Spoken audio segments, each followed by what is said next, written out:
ఈరోజు కేసీఆర్ కొడుకును, కేసీఆర్ సుపుత్రుణ్ణి, కేసీఆర్ ముద్దుల పుత్రుణ్ణి ఇవాళ సిట్టు విచారణ పిలిచింది. ఈ సిట్టు విచారణ గతంలో చెప్పిన సిట్టు విచారణ ప్రారంభించిన తర్వాత, సిట్టు ఏర్పాటు చేసిన తర్వాత ప్రారంభించిన సీరియస్, టీవీ సీరియస్ మొత్తం అయిపోయినాయి. ది ఎండ్, శుభం పడ్డది. కానీ దీన్ని మాత్రం ఎండ్ లేదు, శుభం లేదు.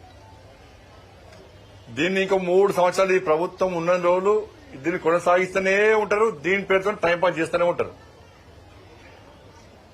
కానీ కాంగ్రెస్ పార్టీ ప్రభుత్వం అనుకుంటుంది ప్రజలు గుర్తిస్తలేరు, మేము ఏదో చేస్తున్నామని ప్రజలు అనుకుంటున్నారు, మమ్మల్ని నమ్ముతున్నారని చెప్పి కాంగ్రెస్ పార్టీ ప్రభుత్వం అనుకుంటున్నది. కానీ ప్రజల లోపల చర్చ జరుగుతున్న విషయాన్ని కాంగ్రెస్ పార్టీ ప్రభుత్వం గుర్తించలేకపోతున్నది. వీళ్ళు కొండందవి ఎలుకను కూడా పట్టలేకపోతున్నారు. ఈ సిట్టు విచారణ చేసే అధికారులకు వీళ్ళు స్వేచ్ఛనివ్వలేదు.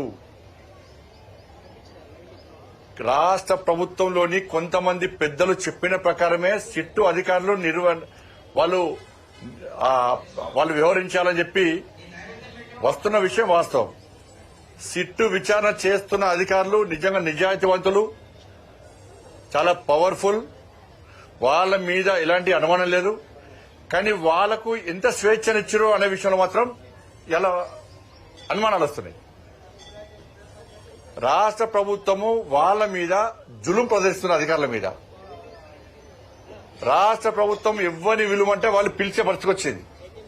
వాళ్ళు కూడా బాధపడుతున్నారు. సిట్ అధికారులు కూడా ఇవాళ కేసీఆర్ కొడుకును పిలిచారు. కేసీఆర్ కొడుకును ఎందుకు పిలిచారు? ఇవాళ ఫోన్ ట్యాపింగ్ చేసిన వ్యక్తినే మీరు వాళ్ళ వాంగ్మూలం కోసం పిలిచిర్రా?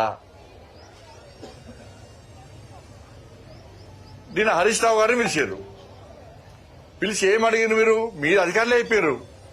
ఈ ఫోన్ ట్యాప్ అయింది, ఈ రోజు ఫోన్ చేసిండ్రు, ఫోన్ ట్యాప్ చేసిండ్రు అని పిలిచారు. బయటకు ఏం చెప్పుకున్నారు? మేము హరీష్ రావు గారిని పిలుస్తాం, ఎవరు వదిలిపెట్టారా విలువలు మీరు వాళ్ళను? హరీష్ రావు గారిని ఫోన్ ట్యాప్ అనేది పిలిచిర్రా, లేకుంటే ఫోన్ ట్యాప్ చేసేది పిలిచిర్రా? ఇంతవరకు ప్రభుత్వం దగ్గర సమాధానం లేదు. ఇవాళ కేసీఆర్ కొడుకును పిలిచారు. కేసీఆర్ కొడుకును ఆయన ఫోన్ ట్యాప్ చేసినందుకు పిలిచారా, ఆయన ఫోన్ ట్యాప్ జరిగినందుకు పిలిచారా? దీని మీద రాష్ట్ర ప్రభుత్వము, సిట్ అధికారులు స్పష్టం చేయాల్సిన అవసరం ఉంది.